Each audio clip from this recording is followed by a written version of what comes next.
Hey guys, welcome back to my channel. Last வீடியோவில் நானியோட mansion தீப்பிடிச்சு எரிஞ்சிட்டு இருக்க அதை பார்த்துட்டு நானியும் மற்ற எல்லாரும் பதறி போய் ஓடிட்டு இருந்திருப்பாங்க.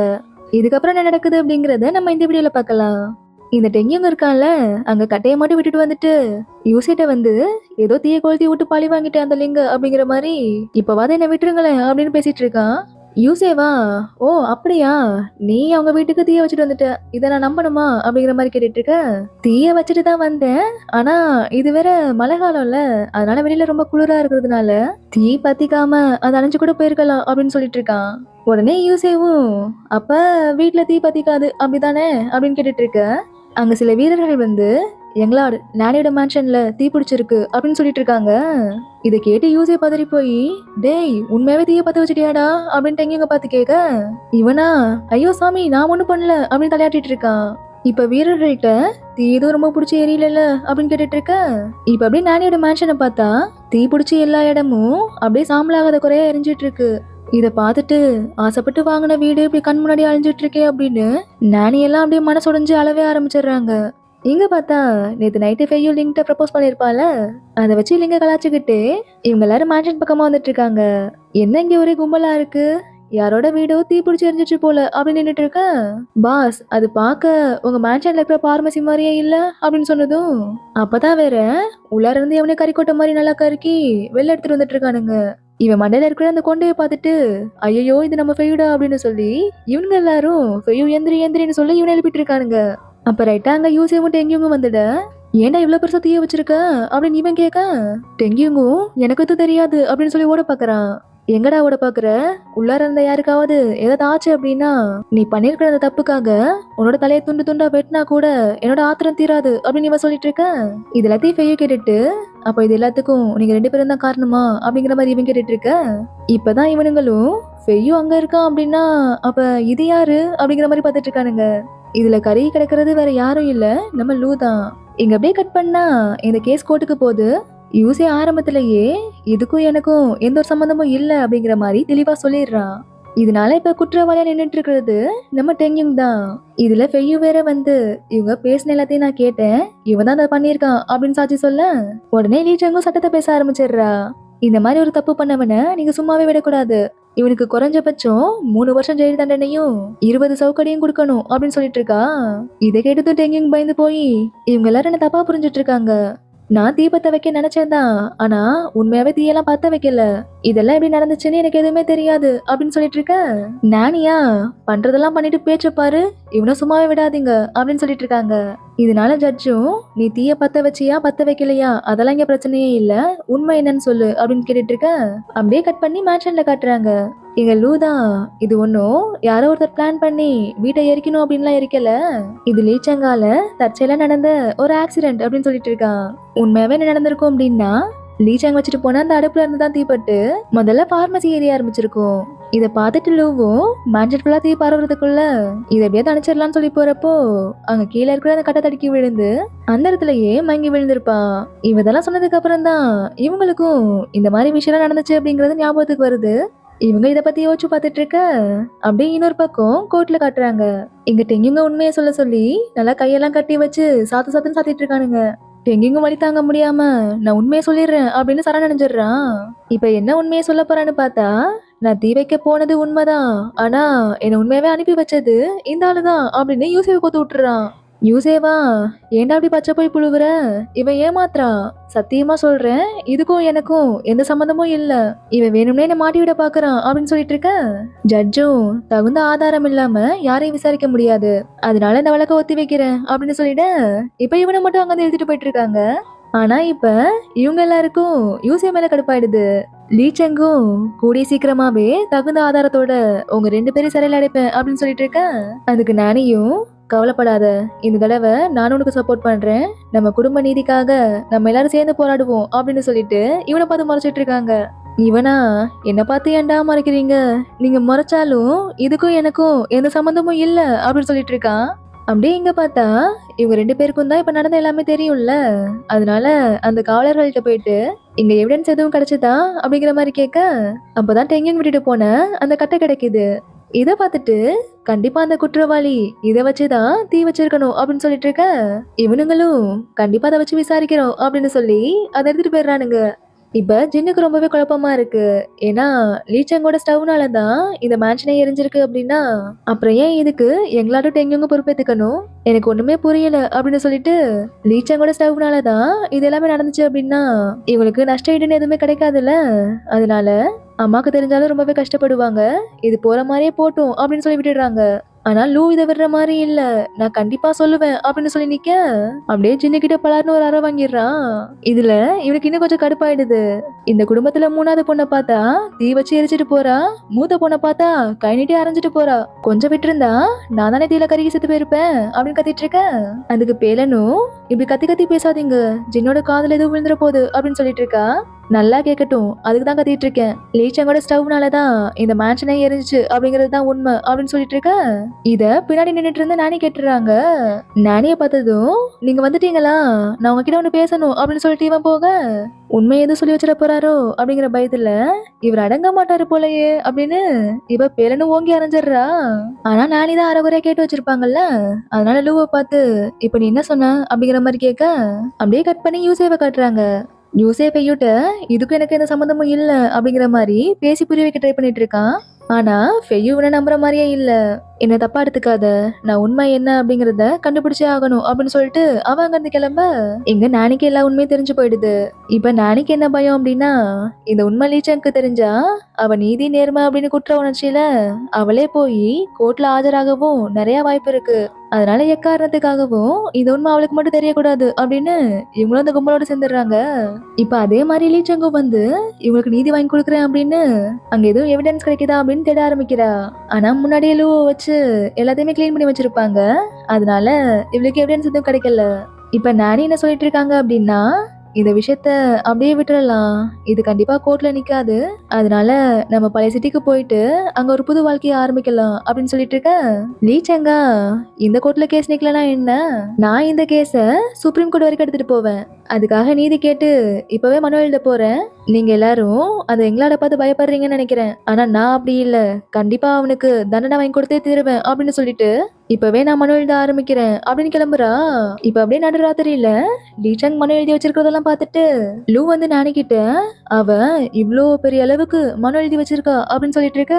உடனே நானியும் நீ என்ன பண்ணுவியோ ஏது பண்ணுவியோன்னு தெரியாது, அவ அசர நேரமா பார்த்து அதை ஆட்டைய போட்டு கிழிச்சு தூக்கி எறிஞ்சாலும் சரி, இல்ல நீயே மென்னு முழுங்கிட்டாலும் சரி, அது எதுவுமே அந்த இடத்துல இருக்க கூடாது, அதோட நீ தான் அவளை க்ளோஸா வாட்ச் பண்ணிக்கிட்டே இருக்கணும், புரியுதா அப்படின்னு சொல்ல இவனா இதையும் நான் தான் பண்ணி ஆகணுமா அப்படிங்கிற மாதிரி சொல்லிட்டு இருக்கா.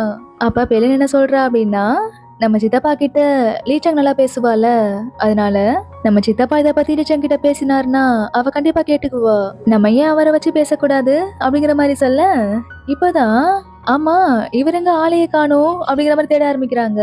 இப்ப அப்படியே சென்னதான் காட்டுறாங்க. ஜென் மூலிகை எல்லாம் பக்கத்து ஊர்ல இருந்து வாங்கிட்டு அப்படியே வந்துட்டு இருக்காரு. இருந்தாலும் மனசெல்லாம் ஏதோ ஒரு மாதிரி படப்பட நடிச்சுக்கிட்டே இருக்கு. அந்த குதிரை வண்டிக்காரரும் மூலிகைலாம் ரொம்ப வெயிட்டா இருக்கு, குதிரையுமே ரொம்ப சோர்ந்து போயிடுச்சு, நம்ம ஏன் எனக்கு நைட் ரெஸ்ட் எடுத்துட்டு நாளைக்கு காலைல கிளம்ப கூடாது அப்படிங்கிற மாதிரி கேட்க இல்லப்பா என்னன்னே தெரியல, மனசு ரொம்ப சங்கடமா இருக்கு, அதனால நம்ம சீக்கிரமா திரும்பி போயே ஆகணும், இங்க இருந்து கிளம்பலாம் அப்படின்னு சொல்லி அவர் அப்பதான் இங்க இருந்து கிளம்பி வந்துட்டு இருக்காரு. அப்படியே இங்க யூசியோட மேன்ஷன்ல பார்த்தா டெங்கிங் இருக்கான்ல, அவனோட டைரியை வாங்கி பெய்ய எல்லாத்தையுமே படிச்சு பார்த்திருப்பான் போல. அதுல இது வரைக்கும் நடந்த எல்லாத்தையுமே அவன் எழுதி வச்சிருக்கான். அதை படிச்சு பார்த்ததுல இருந்து நானோட மேன்ஷனுக்கு நீ தீ வைக்க சொல்லல அப்படிங்கிறது தெரிஞ்சு போச்சு. ஆனா லிங்க பழி வாங்குறதுக்கு நீதான் அமுச்சு வச்சிருக்க அப்படின்னு சொல்லிட்டு இருக்க. அதுக்கு யூசேவும் நான் அந்த மாதிரி அவனை சும்மா தான் மாட்டி வச்சிருந்தேன், மத்தபடி ஒருத்தரோட உயிரை உண்மையாவே எடுக்க சொல்ற அளவுக்கு எல்லாம் எனக்கு தைரியம் கிடையாது, நீங்க என்ன தப்பா புரிஞ்சுட்டு இருக்கீங்க, தயவு செஞ்சு நம்புங்க அப்படின்னு சொல்லிட்டு இருக்கான். ஆனா ஃபெய்யு நான் உன்னை ரொம்பவே நம்புனேன், ஆனா நீ என்னோட நம்பிக்கை எல்லாத்தையுமே வீணாக்கிட்ட, சொல்ல போனா நீ என்ன யூஸ் பண்ணிருக்கல, அவன் என்கிட்ட எல்லாத்தையுமே சொல்லிட்டான் அப்படின்னு சொல்லிட்டு இருக்க. அவன் சொல்றதெல்லாம் உண்மை கிடையாது, அதை நம்பாதீங்க, என்னால இப்பவும் ஆரம்பத்துல இருந்த மாதிரியே எல்லாத்தையும் மாத்த முடியும், அதனால என்னை நம்பி எனக்கு ஒரு வாய்ப்பு கொடுங்க அப்படின்னு சொல்லிட்டு இருக்க. அப்படியே கட் பண்ணி மேன்ஷனுக்கு வெளில லிங்க காட்டுறாங்க. உண்மை இதுன்னே தெரியாம பழிக்கு பழி வாங்க போறா போல, கையில நெருப்பெல்லாம் வச்சு நின்றுட்டு இருக்கா. இப்ப அப்படியே அடுத்த நாள் பார்த்தா லூ நைட்டு ஃபுல்லா லீச்சாக கண்காணிக்கிறேன் அப்படின்னு தூங்கவே இல்லை போல. இப்ப லீச்சங்கு வந்து நம்மள சுத்தி இங்க இங்கிலாந்தோட ஆளுங்க யாரும் இருக்காங்க போல, எனக்கு சந்தேகமா இருக்கு. நான் எழுதி வச்ச மனு பேப்பர் எல்லாம் திடீர்னு காணாம போயிடுச்சு அப்படின்னு சொல்லிட்டு இருக்கேன். இவங்க தானே அந்த எல்லாத்தையுமே பண்ணதே. அதனால இவளை சமாளிக்க முடியாம எல்லாரும் அங்க நைஸா நழுவிட்டு இருக்காங்க. இங்க அப்படியே கட் பண்ணா யூசே நானியோட மேன்ஷன் எரிஞ்சதுக்காக ஒரு இழப்பீடு கொடுக்கலாம் அப்படின்னு சொல்லி ஒரு அமௌண்ட் ரெடி பண்ணி வச்சிட்டு இருக்கான். அப்பதான் அவனுக்கு ஒரு நியூஸ் வருது.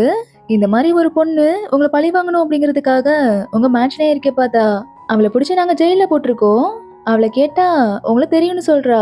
அவ பேரு கூட ஏதோ லிங்க்னு சொன்ன மாதிரி இருந்துச்சு அப்படின்னு சொன்னதும் யூசே பேரை கேட்டதும் அவளை எதுவும் பண்ணிடாதீங்க அப்படின்னு பதறடிச்சு ஓடிட்டு இருக்கான். இப்ப அப்படியே மேன்ஷன்ல பார்த்தா நம்ம லூ லீச்சங்கில் அதை நேரமா பார்த்து அந்த மனு பேப்பர் ஆட்டைய போடுறேங்கிற பேர்ல லீச்சங் விரிச்ச வலையிலேயே வசமா வந்து மாட்டிக்கிறான். உண்மையை சொல்லு, நீ தானே இந்த இங்கிலாந்து அனுப்பின ஆளு அப்படின்னு இவனை சந்தேகப்பட இவனா மாட்டிக்கிட்ட பயத்துல தயவு செஞ்சு நான் சொல்றதை கேளு, நான் உன்கிட்ட ஒண்ணு சொல்லணும் அப்படின்னு உண்மையை சொல்ல வரான். இத பார்த்துட்டு பேலன் பின்னாடி வந்து லீச்சங்கோட மண்டையிலேயே ஒரே போடுதான் அந்த கட்டைய வச்சு. அவ்வளவுதான், அவன் அந்த இடத்துல மயங்கி விழ இது லூக்கு விழ வேண்டியது போல பதட்டத்துல மாத்தி அடிச்சுட்டா. இன்னொரு பக்கம் யூசே லிங்க போய் ஜெயில பாக்குறான். லிங்கோட கண்ணுல கொலவரிய பார்த்துட்டு எனக்கு தெரியும் என் மேல எவ்வளவு கோவமா இருப்ப அப்படின்னு, இருந்தாலும் எனக்கும் இதுக்கும் எந்த சம்மந்தமும் இல்ல. குறிப்பா என்னோட தம்பி பெய்யுக்கும் இதுக்கும் எந்த சம்மந்தமும் இல்ல. ஆனா நீங்க எல்லாரும் நான் தான் இதை பண்ணிருப்பேன் அப்படின்னு நினைக்கிறதுனால உங்க மேன்ஷனோட ஒர்த்து 40 லட்சம். ஆனா நான் 50 லட்சமாவே தரேன். இந்த பணத்தை எடுத்துக்கிட்டு எனக்காக ஒரே ஒரு விஷயம் மட்டும் பண்ணுங்க. இந்த ஊரை விட்டு மட்டும் போகாம இந்த ஊர்லயே சந்தோஷமா வாழணும் அப்படின்னு சொல்லிட்டு இருக்க. இவெல்லாம் உனக்கு மூளை எதுவும் குழம்பிருச்சா? நீயே எங்க மேன்ஷனுக்கு தீய வச்சுட்டு இப்ப நீயே எங்களை எங்க சந்தோஷமா வாழ சொல்ற அப்படின்னு சொல்லிட்டு இருக்க. இப்ப லூவால எதையும் சொல்ல முடியல. நான் எதையும் சொல்ல முடியாத இடத்துல இருக்கேன். இத நான் தான் பண்ணேனே வச்சுக்கோங்க. ஆனா நான் இப்போ ஒரு வாக்கு கொடுக்குறேன். இனிமேல் என்னாலயோ இல்ல என்னோட மேன்ஷனாலயோ உங்களுக்கு எந்த பிரச்சனையும் வராது. அப்படி வந்துச்சு அப்படின்னா நீங்க என்ன வேணாலும் பண்ணலாம் அப்படின்னு சொல்லி ஒரு வாக்கு மாதிரி கொடுத்து இந்த ஊர்ல இருக்க சொல்றான். இப்ப கிளம்புறப்ப இந்த பொண்ணை சீக்கிரமா ரிலீஸ் பண்ணுங்க. இப்ப இல்ல, நான் போனதுக்கு அப்புறம் ரிலீஸ் பண்ணுங்க அப்படின்னு சொல்லிட்டு போக இங்க கட் பண்ணி நானியோட மேன்ஷன்ல பார்த்தா இப்ப லீச்சங் மட்டும் எந்திரிச்சிட்டா அப்படின்னா கண்டிப்பா சந்தேகப்பட்டு நம்ம லூவை கூட்டு போயிடுவா. அதுக்குள்ள நம்ம ஏதாவது பண்ணி ஆகணும் அப்படின்னு யோசிச்சுட்டு இருக்க. இப்ப பேலன் என்ன சொல்றா அப்படின்னா பேசாம இந்த ஆக்சிடென்ட்டுக்கு நான் தான் காரணம் அப்படின்னு சொல்லிட்டா அப்படின்னு சொல்லிட்டு இருக்க. அதுக்கு நானியும் அவ என்னையவே அவங்க அம்மான்னு கூட பார்க்காம கோட்டுக்கு அமிச்சவ உன்னை சும்மா விட்டுருவாளா, நம்ம வேற வழியே தான் யோசிச்சாகணும் அப்படின்னு யோசிச்சுட்டு இருக்கிறப்ப அப்பதான் லூ நம்ம ஏன் சீட்டு குலுக்கி போட்டு பார்க்க கூடாது அப்படிங்கிற மாதிரி சொல்ல இப்ப யாரு மேல பழி தூக்கி போடுறது அப்படின்னு எல்லார் பேரையும் எழுதி வச்சு சீட்டு குலுக்கி போட்டு பார்த்துட்டு இருக்காங்க. அதுல வந்து மாற்ற பேர் யாருன்னா நம்ம ஜென் தான். விதிய பாத்தியா, இந்த ஆளே வந்து மாட்டிருக்காரு அப்படின்னு சொல்லிட்டு இவர் மேல இந்த பழிய தூக்கி போட யோசிச்சுட்டு இருக்காங்க. ஜின்னும் ஆமா ஆமா இவர் தான் ரைட்டா இருப்பாரு, ஏன்னா இவர் தானே இங்க இல்ல, அதனால நம்ம லீச்சங்க ஈஸியா சமாளிச்சிடலாம் அப்படின்னு சொல்லிட்டு இருக்க. நானியும் இந்த இடம் இறஞ்சு போனதுக்கு லீச்சங்க தான் காரணம் அப்படிங்கிறது நம்ம 4 பேருக்கு மட்டும் தானே தெரியும், அது வரைக்கும் பிரச்சனை இல்ல அப்படின்னு சொல்லிட்டு இருக்கிறத இவ பின்னாடி இருந்து நம்ம லிங்க் கேட்டுறா. இதனால இந்த உண்மை இப்ப லிங்க்கும் தெரிஞ்சு போயிடுது. இதுக்கப்புறம் யூஸே கொடுத்து விட்டுருப்பான்ல அந்த காசை வச்சு பேசிட்டு இருக்காங்க. இந்த எங்களாடியே இது எல்லாத்துக்கும் பொறுப்படுத்திக்கிட்டு இதுக்கு காசுலாம் தரணும், எனக்கு ஒண்ணுமே புரியல, ஏதோ ஒண்ணு தப்பா இருக்கு அப்படின்னு நானே யோசிச்சுட்டு இருக்கேன். ஜின்னும் இந்த வீடு எரிஞ்சதுக்கு லீச்சங் தான் காரணம் அப்படிங்கிறது எந்த அளவுக்கு உண்மையோ அதே மாதிரி டெங்யுங்க எங்களாட தான் அனுப்பி வச்சாரு அப்படிங்கறது உண்மை. அதனால ரொம்ப யோசிக்காம இந்த காசை எடுத்துக்கலாம் அப்படின்னு சொல்லிட்டு இருக்க. இது எல்லாத்தையும் இப்ப பின்னாடி இருந்து நம்ம லீச்சங் கேட்டுறா. அவ்வளவுதான், யாருக்கு தெரியக்கூடாதுன்னு பொத்தி பொத்தி வச்சாங்களோ இப்ப அவளுக்கு தெரிஞ்சு போயிடுது. இதுக்கப்புறம் உட்காந்து அவ என்னென்னலாம் பேசினாலோ அது எல்லாத்தையும் நினைச்சு பார்த்துட்டு இருக்கா. இப்ப கட் பண்ணி லூ இவளுக்கு சாப்பாடு எடுத்துட்டு வந்து பார்த்தா இவ்வளவு ஆளை காணும். இவங்க பயந்த மாதிரியே உண்மை எல்லாத்தையும் சொல்றதுக்காக கோர்ட்டு கிளம்பி போயிட்டா போல. இவங்க பதறடிச்சு ஓடி வந்தா கோர்ட்ல தான் எல்லா உண்மையும் சொல்லிட்டு இருக்கா. நானிக்கிட்ட நான் தான் அந்த ஸ்டவ் அணைக்க மறந்துட்டேன், இதெல்லாம் என்னோட தப்பு தான் அப்படின்னு சொல்லியால. அதுக்கு நானியும் தப்பு பண்ணாத மனுஷங்க தான் யாரு, இப்ப எனக்கு பயம் எல்லாம் உன்னோட தப்ப நீயே மன்னிக்காம போயிடுவியோ அப்படிங்கிறது தான். நீ இந்த மாதிரி தண்டனை அனுபவிக்கிறத பாக்குறதுக்காக தான் உன்னை கஷ்டப்பட்டு வளர்த்தேனா. நீங்க எல்லாரும் சந்தோஷமா ஆரோக்கியமா இருக்கீங்க, இதை தவிர எனக்கு வேற என்ன வேணும்? இப்ப என்ன, நம்ம வீடு தானே எரிஞ்சு போச்சு, ஆனா நீங்க எல்லாம் நல்லா இருக்கீங்கல்ல, எனக்கு அதுதான் வேணும். நம்ம பழைய சிட்டிக்கு திரும்ப போய் நம்ம வாழ்க்கைய மறுபடியும் ஆரம்பிக்கலாம் அப்படின்னு சொல்லி சமாதானப்படுத்திட்டு இருக்க. இத பார்த்துட்டு குடும்பம்னா இதெல்லவா குடும்பம் அப்படின்னு இவனுங்களும் சென்டிமெண்ட் ஆகி அழ ஆரம்பிச்சிடறானுங்க. இப்ப நானியும் இந்த கேஸை வாபஸ் வாங்கிக்கிறதா சொல்லிடுறாங்க. இதுக்கப்புறம் நானியும் இந்த குடும்பமும் அந்த ஊரை விட்டு கிளம்பி போறதுக்காக பொருள் எல்லாத்தையுமே எடுத்து வச்சு ரெடி ஆயிட்டு இருக்காங்க. இந்த விஷயம் கேள்விப்பட்டு நம்ம யூஸ் அங்க வந்து நீங்க எல்லாரும் எங்க போயிட்டு இருக்கீங்க அப்படிங்கிற மாதிரி கேட்டுட்டு இருக்க. அதுக்கு நானியும் இது உங்களுக்கு தேவையில்லாத விஷயம். நீங்க தான் இங்க நெருப்பு எரிஞ்சதுக்கு காரணம் இல்லைன்னு தெரிஞ்சு போச்சுல்ல, அப்புறம் என்ன அப்படின்னு சொல்லிட்டு இருக்காங்க. யூசேவும் இங்க பாருங்க, நடந்த எல்லாத்தையும் என்னால 1-2 வார்த்தையில சொல்லி விளக்க முடியாது. உங்களுக்கு பணம் வேண்டாம் அப்படின்னா இந்த மேன்ஷனை ரிப்பேர் பண்றதுக்கான எல்லா செலவையும் நானே ஏத்துக்கிட்டு பழைய மாதிரி உங்க மேன்ஷனை உங்களுக்கு திருப்பி தரேன். இங்க தீப்பிடிச்சு எரிஞ்சதுக்கு நான் காரணம் இல்ல அப்படின்னாலும் இங்க டெங்குங்க அனுப்பி வச்சதுக்கும் அவனோட கட்டை இங்க கண்டுபிடிக்கப்பட்டதுக்கும் நான் தான் முழு பொறுப்பை எடுத்துக்கணும். இது எல்லாத்துக்கும் ஒரே ஒரு கண்டிஷன் மட்டும்தான் இருக்கு அப்படின்னு சொன்னதும் உடனே ஜின் வேகமா என்ன கண்டிஷன் அப்படின்னு கேக்குறா. அதுக்கு யூசேவும் நீங்க என்ன வேணாலும் பண்ணுங்க, ஆனா இந்த ஊர்லயே இருங்க, இந்த ஊரை விட்டு மட்டும் போயிடாதீங்க அப்படின்னு சொல்லிட்டு இந்த வீட்டை சரி பண்ற வரைக்கும் நீங்க ஏன் என்னோட பேலஸ்ல வந்து தங்கிக்க கூடாது அப்படின்னு சொல்லிட்டு இருக்க. உடனே சின்ன எனக்கு இப்பதானே எல்லாமே புரியுது, என்னை கரெக்ட் பண்றதுக்காக தான் இது எல்லாத்தையும் பண்ணிட்டு இருக்கீங்களா? அதுக்காக இந்த வீட்டையே எரிக்கணும் ட்ரை பண்ணதெல்லாம் கொஞ்சம் ஓவர் தான் அப்படின்னு நினைச்சிட்டு இருக்கா. இதுக்கப்புறம் அப்படியே யூசியோட பேலஸ்ல தான் காட்டுறாங்க.